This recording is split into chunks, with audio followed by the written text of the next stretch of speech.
السلام علیکم دوستو، ایمان کی خاطر اپنی جان قربان کرنے والی ایک دلیر خاتون جس نے موسیٰ علیہ السلام کی پرورش کی اور بچپن میں انہیں فرعون کے ظلم و جبر سے بچایا، لیکن جب اس خاتون نے اللہ پر ایمان لایا تو فرعون نے اس کے ساتھ کیا سلوک کیا اور ایسا کیا ہوا کہ اس خاتون کو دنیا کی عظیم ترین عورت کا لقب دیا گیا۔ فرعون مصر کا ایک ظالم و جابر بادشاہ تھا۔ اس نے مصر میں آباد قوم بنی اسرائیل کو غلام بنا رکھا تھا اور ان پر ظلم کے پہاڑ توڑتا تھا۔ فرعون نہایت ہی مغرور بادشاہ تھا اور خود کو لوگوں کا خدا اور رازق کہلواتا تھا، لیکن کسی میں بھی اتنی جرأت نہ تھی کہ فرعون کی مخالفت کر سکے۔ لہٰذا اللہ نے فرعون کے خاتمے کا ارادہ کیا تو بنی اسرائیل میں حضرت موسیٰ علیہ السلام کی پیدائش ہوئی۔ جب موسیٰ علیہ السلام کی پیدائش ہوئی تو ان دنوں فرعون نے اپنے سپاہیوں کو یہ حکم دے رکھا تھا کہ بنی اسرائیل میں جو لڑکا بھی پیدا ہوگا اسے قتل کر دیا جائے گا۔ لہٰذا اس مصیبت و آفت کے دوران مجبوراً موسیٰ علیہ السلام کی والدہ نے آپ کو ایک صندوق میں رکھ کر صندوق کو مضبوطی سے بند کر دیا اور اسے دریائے نیل میں ڈال دیا۔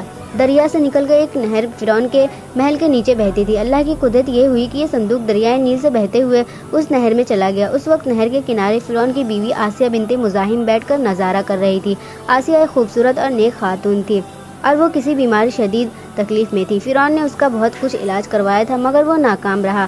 کہتے ہیں کہ کاہنوں نے اسے بتایا تھا کہ اے فرعون، ہم پیشن گوئی کرتے ہیں کہ اس دریا میں سے ایک آدمی تیرے محل میں داخل ہوگا، اگر اس کے منہ کی رال اس بیماری خاتون کے جسم پر مل جائے تو اسے شفا ہو جائے گا۔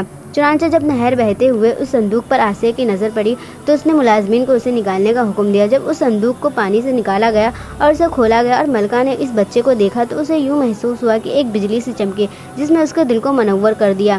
آسیہ کے دل میں اس بچے کی محبت نے گھر بنا لیا۔ اس بچے کا لعاب دہن جیسے ہی ان کے ہاتھوں پر پڑا تو انہیں شفا ہوئی۔ فرعون کی بیوی آسیہ کے بطن سے کوئی لڑکا نہ تھا اور وہ بے اولاد تھی، لہٰذا اس پاک دل خاتون کی ممتا جاگ اٹھی اور اس نے موسیٰ علیہ السلام کو گود لے لیا۔